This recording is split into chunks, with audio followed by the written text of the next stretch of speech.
Hey everyone, welcome to Judging for the Win. I'm Dave, and this is my daily ruling. Today's question comes to us from the True Stories collection, as in, it actually happened during a Magic tournament that I was judging. I'm sorry to say, I actually got the answer to this one wrong the first time I encountered it, and a number of judges who I shared this question with were unable to provide a confident answer for themselves. As a question writer, I always get excited about this sort of thing because it means that you're in for a really good question. So, Amy plays a Fury while there are no other creatures or planeswalkers in play. Must she have Fury deal 4 damage to itself?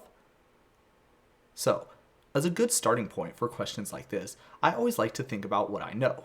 And what I know about this sort of thing is that Wizards is very hesitant to print cards where the correct answer to situations like this is, yes, the card does troll you over in spots like this.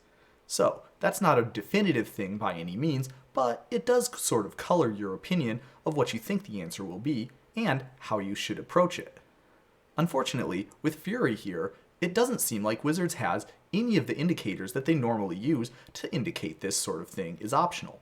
It doesn't say that you may deal damage, or up to 4, or specify that you can only target creatures and planeswalkers your opponents control. So, with none of those characteristic templates in place, we had to go to the comprehensive rules. And this is what I found. If you take a look at this rule here, you can see that the any number in Fury means that you can choose any number of targets that's a positive number or even 0. So you would be able to pick 0 targets. It's kind of unusual because dealing 4 damage among 0 targets isn't something a mathematician would really say you would be able to do, but the rules of Magic apparently have no problem with this. During my research for this question, I actually had to take a look at some of the older versions of the comprehensive rules. Sure enough, my friend Bree was able to help me find exactly where in Magic's history they made this change.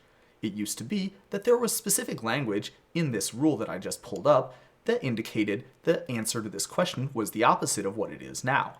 They made this change way back in M20 when they printed Vivian. They wanted it to always be possible to activate the plus ability, even if you didn't have any creatures to distribute the counters on. Another consequence of that is that Fury here has no problem picking 0 targets and dealing 0 damage to everything. Maybe they were thinking really far ahead on that one. And that's all I have for you today. How did you do? Join me again tomorrow for another daily ruling, but until then, I hope you have a great day.